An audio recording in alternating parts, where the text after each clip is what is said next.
Nguhaye ikaze kuri Betaniya TVR, tukwifuriza kugubwa neza kandi tukwifuriza kungukira mu biganiro tuba twaguteguriye. Ni Jean Dominique muri kumwe. Uyu munsi tugiye kuganira ku yindi ngingo, ni ingingo ivuga ku musaraba, igitambo cyahinduye abantu by'iteka ryose. Umusaraba, igitambo cyahinduye abantu by'iteka ryose.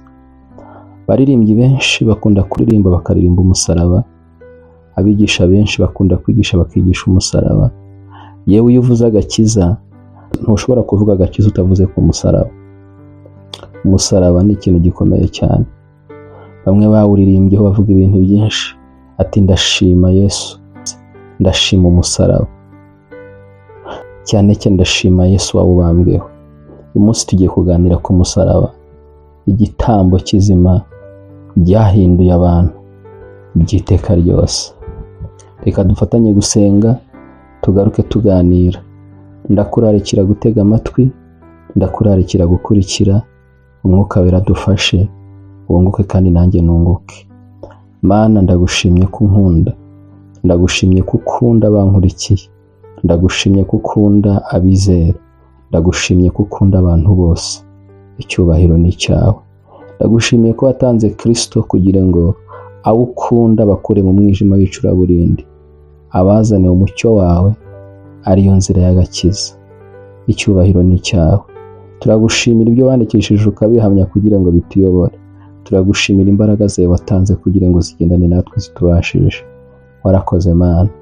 Aka kanya tugiye kuganira n'ubwoko bwawe, turakwinginze kugira ngo umwuka wera azabane natwe adushyigikire. Ntaba ari twebwe, ahubwo aba ari we muri twebwe. Icyubahiro ni cyawe, tubisabye twize izina rya Yesu Kristo. Amen.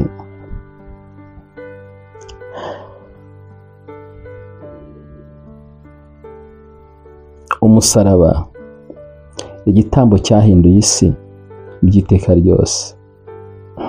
Iyi ntabwo ari inkuru isanzwe. Mu mateka y'isi hari ikintu kimwe gitandukanya amateka ya kera n'ay'ubu. Ntabwo ari ubwami, si intambara dore ko ku isi ziriho cyane, si iterambere, ni umusaraba wa Yesu Kristo. Nari mvuze ngo ni umusaraba wa Yesu Kristo. Umusaraba cyari igikoresho cyakoreshwaga mu kwica abantu. Cyari kiri ahantu bitaga i Golgotha, i Nyabihanga, hicirwaga abagome, abambuzi n'abandi benshi batandukanye. Ariko cyahindutse ikimenyetso cy'urukundo n'agakiza biva ku Mana. Haleluya. Ese niki cyabereye ku musaraba gituma igikoresho cyicishwaga gihinduka agakiza? Kuki urupfu rwa Yesu rufite ububasha kugera n'uno munsi? Uyu munsi tugiye kwegera igitambo cyahinduye abantu by'iteka ryose. Ngwino ubane natwe, ndongera ndakuraritse nanone.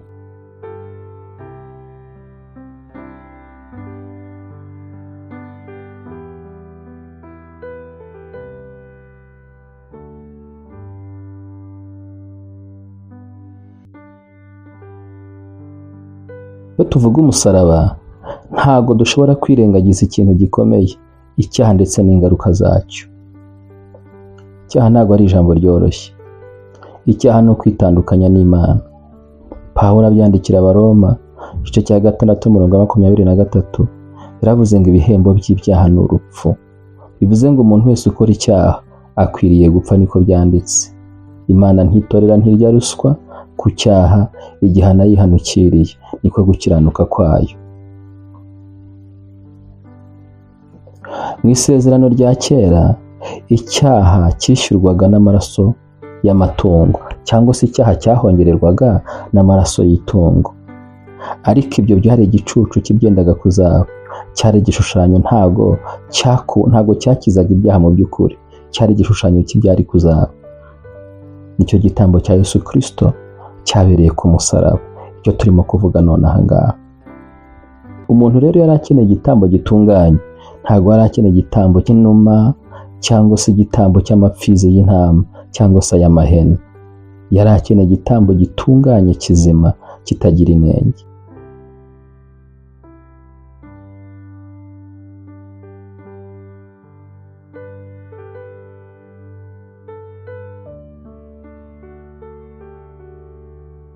Iyo tuvuga kandi ku musaraba igitambo cyahinduye abantu by'iteka ryose, ntabwo dushobora gutandukana n'ijambo rivuga ngo Yesu ntama w'Imana. Yohana Umubatiza yaravuze ati, dore ntama w'Imana ukuraho ibyaha by'abari mu isi. Ubutumwa bwiza bwa Yesu Kristo uko bwanditswe na Yohana igice cya 1 n'umurongo wa 29. Yesu rero yabayeho atagira icyaha, nta kirego na kimwe kigeze kimuregwa ngo kimuhame cyangwa se ngo kimufate. Oya, yabaye igitambo kitagira inenge, ni ntama w'Imana. Nyamara ku musaraba twabonye amaraso ye amenwa ku bwanjye nawe, twabonye imibabaro ye irenze uko umuntu yayitekereza, twabonye icyaha cyacu kimushenjagura ndetse kiramwicisha.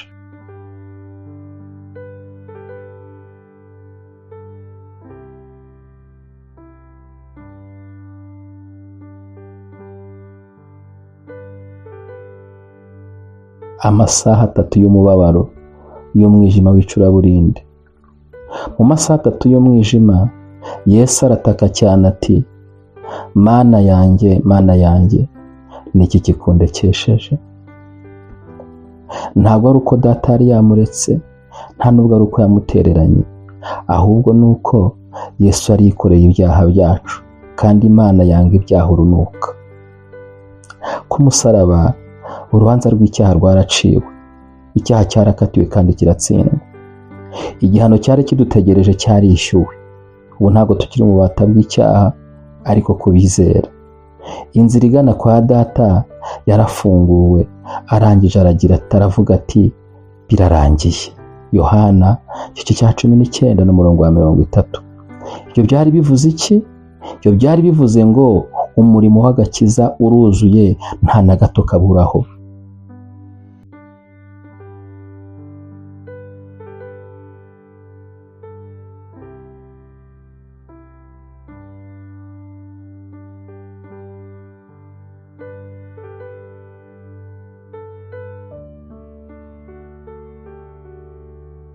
None se umusaraba wahinduye iki?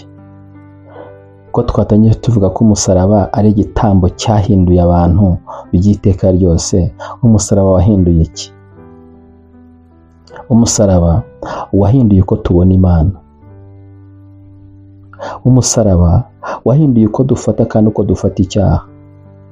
Umusaraba wahinduye uko tubona urupfu n'uko turwakira mu mitekerereze yacu, cyane ko turirimba ko urupfu Yesu yaruhinduye irembo. Umusaraba wahinduye uko tubona ubuzima bubonerwa muri Kristo Yesu n'ubuzima bwacu busanzwe bwa hano ku isi. Twari abanzi b'Imana, ariko none twunzwe nayo ku bwa Kristo Yesu. Urwandiko rwandikiwe Abaroma igice cya 5 n'umurongo wa 10. Urupfu rwatakaje ububasha bwarwo, icyaha cyatakaje ijambo rya nyuma ku bizera. Imana ishimwe.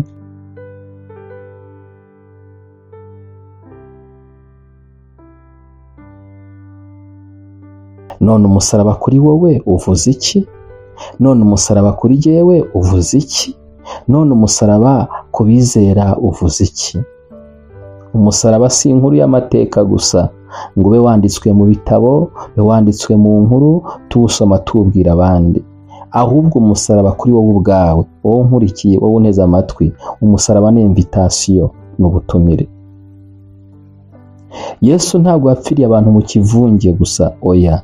Yesu yagupfiriye ubwawe ku giti cyawe, araguhamagara. Kubera ko Yesu yaradukunze, atanga ubugingo bwe ku bwacu. Abagalati igice cya 2 n'umurongo wa 20.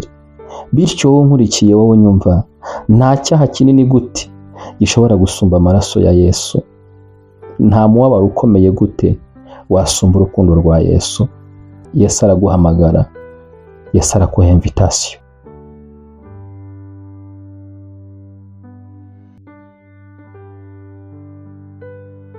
Nagira ngo nsoze nkubwira ngo uyu munsi umusaraba uracyahamagara.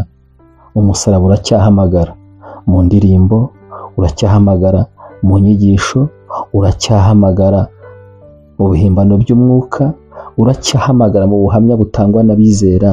Umusaraba uracyahamagara. kandi ntabwo bigusaba imbaraga, ntabwo bigusaba gutungana, ahubwo icyo bigusaba ni kimwe, ni ukwizera ibyabaye ku musaraba i Golgota. Niwizera mu mutima wawe ko Imana azi Yesu Kristo, uzakizwa. Niko Pawulo yandikiye Abaroma mu gice cya 10 n'umurongo wa 9. Ese nawe wakiriye invitation? Ese wakiriye ubutumire?